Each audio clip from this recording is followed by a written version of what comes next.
quando você está montando o seu esboço, estamos terminando já. Você tem que se valer de recursos que te ajudem. Então, eu não sei se vocês vão trabalhar por tópico ou por texto corrido.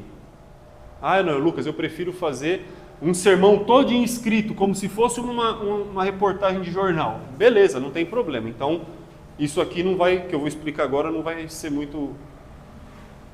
não vai definir muita coisa para você. Mas se você quer fazer por tópico, dá uma olhadinha nessa imagem, ó.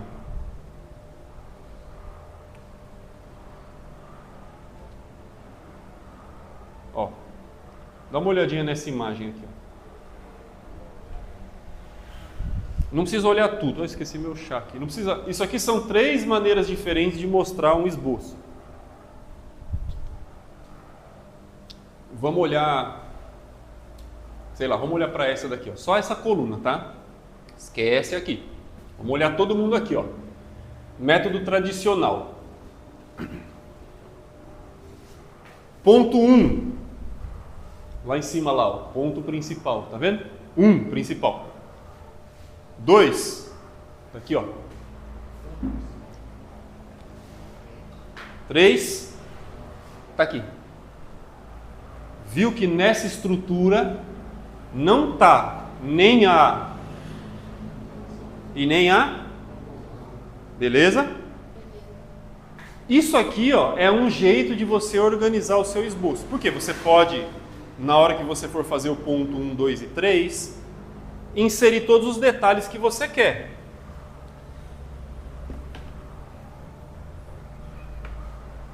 O seu esboço, ele não precisa só ter essas 3 linhas anotadas. Você tem um monte de informações. Então você fez lá, introdução do seu esboço. Aí você escreveu, contar a história do não sei o quê, do meu pai, da minha avó, do meu tio, da reportagem. Beleza. Aí você vem aqui, ó, ponto 1. Aí você dá um título para o ponto 1. Aí eu vou ter subtópicos que falam desse ponto. Olha lá, ó. Então eu tenho um subponto A e um subponto B dentro do 1. Então eu tenho um A e um B dentro do 1. Até que eu chegue no ponto 2, onde eu vou ter outro título, né? Aqui seria o que nós estamos chamando de... o que estava escrito aqui? Não era explicar, era... Contar, obrigado. Só que esse contar, que eu sei que eu quero... Não é contar que eu vou escrever aqui. Aqui eu vou escrever o que eu vou contar. Ponto 1, por exemplo. O encontro, nesse texto. O encontro do cego com Jesus. Não é contar? Eu não escrevo contar. Contar é só para saber o que eu faço. Esse aqui era explicar. Aí eu vou colocar aqui, ó. O encontro do cego com Jesus. O comportamento do cego, sei lá, ou o comportamento das pessoas. Não, ou sei, o comportamento das pessoas poderia vir aqui.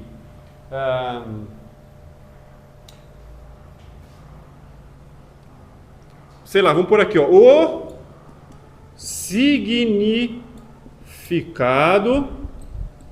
das ações do cego, ou do Bartimeu, sei lá. Eu vou aqui explicar. E lá no final, aqui não vai caber, mas aí eu teria o meu ponto 3. Esse é o seu esboço. O ponto A e o ponto B indicam 2 coisas dentro dessa. 2 coisas dentro dessa principal. O encontro do cego com Jesus. Então eu posso falar Jesus. Posso falar do cego. Certo? São 2 subpontos. Se eu estou falando do encontro deles, eu posso falar aqui de Jesus. Aí aqui eu vou falar um outro subponto. sei lá, vinha de tal cidade, acompanhado de uma multidão. Tá vendo? Porque tudo isso tem a ver com Jesus. E o cego? Estava sentado. Se Jesus vinha, ele já estava. Olha que legal. Os extremos. Jesus vinha sentado.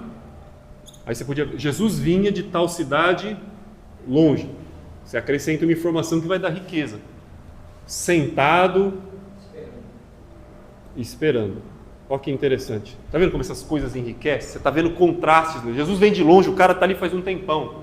Jesus está com as pernas cansadas de andar, o cara está com as pernas cansadas de ficar sentado. Você consegue observar distâncias entre as realidades desses dois grupos que vão se cruzar. Ele está sentado esperando. Jesus não aguenta mais ver gente, o homem não vê ninguém. Você começa a pôr subpontos que são reais, você não está inventando nada.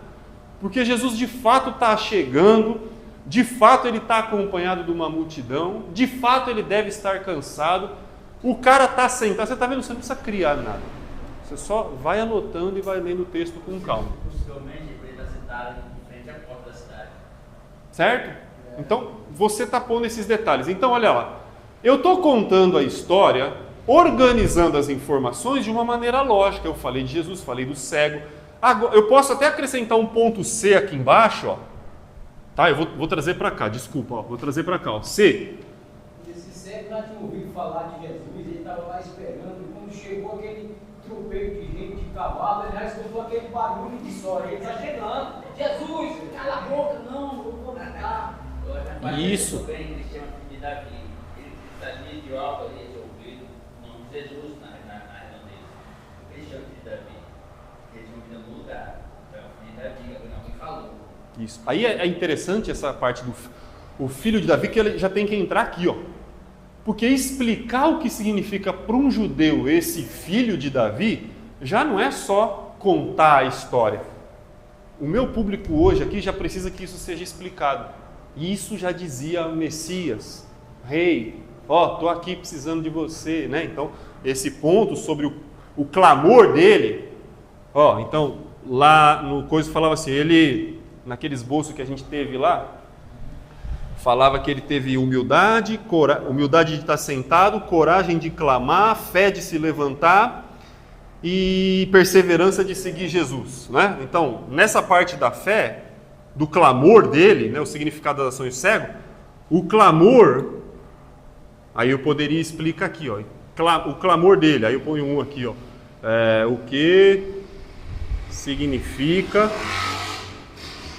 ó o meu garrancho aqui que eu estou igual o médico, a expressão filho de Davi, que significa, eu vou explicar aqui para vocês. Eu acho que chamou bem a atenção de Jesus, né, também.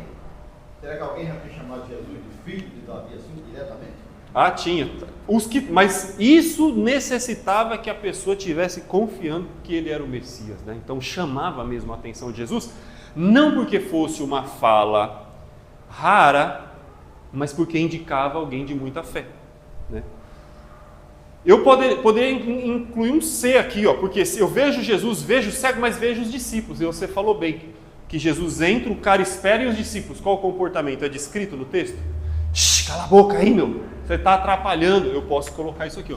Os discípulos querem Jesus só para eles, sei lá, está entendendo? Então, eu montei aqui meu primeiro ponto, segundo ponto, e nas aplicações seriam as mesmas. Geralmente as aplicações vai vir das grandes lições que já estão aqui dentro, ó, as aplicações. Então, eu podia tirar a aplicação daqui? Podia, daqui eu posso tirar a aplicação, porque se os caras mandou calar a boca, eu posso fazer uma aplicação. Jesus não é só para você, Jesus é para todo mundo, Jesus é para as pessoas que estão aí na rua. Tem aplicação aqui, sabe? Então, na hora das aplicações é isso. Mas o que eu quero mostrar nesse momento é o seguinte, você percebeu que aqui, ó, esquece, percebeu que aqui está tudo maiúsculo, negrito e sublinhado? Sim. Aqui está tudo maiúsculo, sem negrito, sem sublinhado, e aqui está escrito normal? Isso é para você.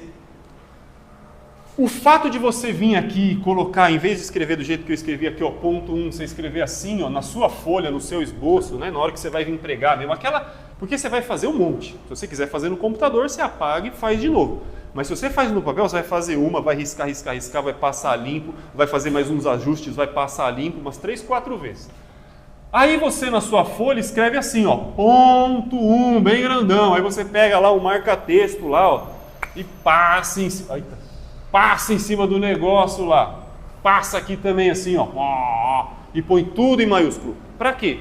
Para você. Isso te ajuda a, sabe, você bate o olho, já consegui ver.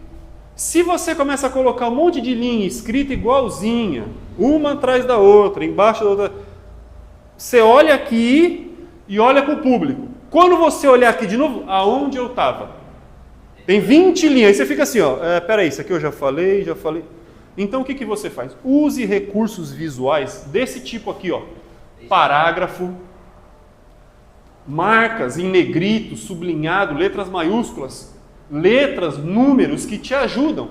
Então, põe esse recuo aqui, ó, tá vendo? Isso aqui é um parágrafo, ó. O ponto 1 é encostadinho na sua folha, mas quando você vai marcar o A, você dá um espaço. E todos esses subtópicos do A têm um espaço, tá vendo? Ó, recuado. Então eu fico com A, B e C destacado e com o meu 1, 2 para frente. Então tudo que está aqui é dentro do A, tudo que está aqui é dentro do B. E quando eu terminar esse ponto, eu vou para o ponto 2, e aí o meu ponto 2 de novo. Pode estar tudo aqui escrito em maiúsculo aqui, ó. As ações do cego. Ponto 2. Tudo em maiúsculo, negrito. As ações do cego. Não começa a ficar mais fácil de você bater o olho rápido e falar, bom, se eu já estou no ponto 2, eu já consigo ver que eu estou no ponto 2. Então, trabalhe isso. Maiúsculo. Tá? Para você. Para que você, olhando uma estrutura, você consiga notar, eu já passei pelo 2. Então você vai olhar para o público, quando você olhar para a sua folha de novo, você não vai começar a procurar linha por linha. Você já vai vir direto mais ou menos onde você está e rapidinho você pega. Opa, já falei disso, estou no próximo. E você não se embanana, tá bom? Entendeu? Isso ajuda bastante também para quem faz tópico, tá? Para quem faz... Além de escrever maiúsculo, como você está falando, usar o marcador diferencial da cor é bom também. Excelente. Aí você faz uma lógica para você. Tudo que é título eu vou fazer de amarelo. Ou não, eu quero fazer de vermelho as aplicações. Aí você bola aquilo que funciona para você. Isso. Porque aqui a gente não está falando sobre o texto, certo? Se a gente estivesse falando sobre a interpretação da Bíblia, aí o que serve para você e o que serve para mim não tem nada a ver. É o mesmo para todo mundo. O que o texto diz é a mesma coisa para todo mundo. Agora, como você põe isso num papel, a interface da coisa, né? O diagrama, como que você vai organizar o layout disso, é do melhor jeito para você, tá bom? Última coisa, você viu que eu coloquei no sermão domingo um negócio aqui, o sermão em uma frase? O sermão em uma frase, isso é chamado tese. Tese. A tese é o seu sermão em uma frase. Tudo que eu disse, Lucas, em uma frase, é tudo que você disse em uma frase. O sonho de todo pregador deveria ser, no final da mensagem, pegar qualquer pessoa sentada e dizer o que você entendeu com o sermão de hoje. E a resposta da pessoa bater certinho com isso aqui. Esse é o nosso sonho. Porque se o seu sermão em uma frase, por exemplo, do Bartimeu, sei lá, se o título lá do sermão era Grandes Atos em direção a Jesus, Atos gigantes em direção a Jesus, era o título lá, né? Atos gigantes em direção a Jesus. Então a minha tese vai estar indo por esse caminho. Não porque o título diz isso, mas o título eu dou no final. Eu construí o sermão, começo pelo corpo, você começa pelo meião aqui, ó, pelo corpo. Fiz tudo isso, eu faço a conclusão, porque a conclusão é um repasse e um chamado à aplicação. Por último, eu vou para a introdução e depois o título. Tá? Então, a minha tese está na minha cabeça quando eu estou construindo todo esse corpo. A minha tese está na minha cabeça. E, lógico, o título, de alguma maneira, vai ter que ter uma ligação com a tese.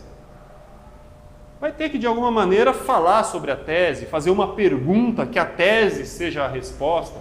Ou isso aqui, se não for tese, se chamar, outros livros que você lê, vai estar escrito a proposição. Não é uma palavra difícil, é mais fácil falar tese, tá? A proposição do sermão. Imagina o que o seu sermão quer dizer em uma frase. No final de tudo, o que eu quero que as pessoas entendam é que a desobediência mata, mas nós não precisamos seguir esse exemplo. Pronto. Isso está na sua cabeça, do começo ao fim, tudo que você falar vai nessa direção. Sabe? É como se você tivesse um post-it, aquele bilhetinho que você pendura na geladeira, né? Aqui no caso você não vai enfincar um alfinete na geladeira, né? Mas seria um ímã. Aquele lembrete, e aí na geladeira lá você põe assim, ó, consulta, dentista, dia 4/3. Você só precisa disso. O endereço, o nome do cara, se você vai de Uber, os documentos que você precisa levar, aí você vai ver depois. Você não pode esquecer disso. Então, a tese do seu sermão é uma informação curta, clara e objetiva que vai te levar aonde você quer. É o caminho do seu sermão. Tudo o que eu disse, gente, aqui é para que vocês entendam isso. Essa é a tese. Isso, estando na sua cabeça, evita que você, durante o sermão, fique passeando para lá, para lá. Aí já viu nas igrejas por aí que o cara abre num texto, lê o texto, começa a mensagem, vai embora, nunca mais volta nesse texto, mas você nem entende para que ele abriu aquele texto. Se ele tem uma tese, ele sabe onde ele quer chegar, ele não foge. É como se ela fosse o trilho. E você joga o seu vagão em cima desse trilho e você vai do começo já sabendo onde você quer chegar. Tá? A tese é importante. Então, quando você medita bastante no texto e começa a perceber as lições dele, você fala, o que Jesus está dizendo é isso, para a gente aprender isso e fazer isso. E você vai construir todo o corpo, vai ver se o corpo realmente faz isso. Se ele não fizer, você ajusta a tese, memoriza a tese e vem para o sermão lembrando disso, do começo até o fim. E você até pode citar a sua tese durante o sermão várias vezes. No começo você pode falar, gente, eu quero falar disso por causa disso para a gente fazer isso. Ô Lucas, mas você já vai responder o final do sermão no começo? Não tem problema. E aí você fala o ponto 1. Tá entendendo, gente? Que é isso por causa disso, por causa disso? Aí você vai para o ponto 2. Não tem problema. A tese, ela pode ser mencionada. Não é obrigado, mas ela pode ser mencionada. Assim você consegue alinhar o seu ouvinte com o seu pensamento aí durante o seu sermão, tá bom? Isso tudo que a gente falou geralmente serve para construir sermão, mas isso aqui também é a mesma coisa para você fazer aula. Então você quer fazer uma aula bíblica para crianças, é lógico, você faz uma estrutura diferente dessa, mas tem também a parte lúdica, tem o explicar, tem, né? Tudo isso tem o seu momento. Você vai fazer um devocional na reunião de homens, na reunião de mulheres, você também pode usar um negócio desse, mais curtinho. Você vai fazer a ceia aqui, você pode fazer um negócio desse, né? Mais curtinho. Vou mencionar uma coisa rapidinho, explicar o texto que eu li, ler o texto, explicar o texto, aplicar o texto, passar a ceia. Então esse tipo de método ajuda a gente em todo o campo de transmissão de mensagem.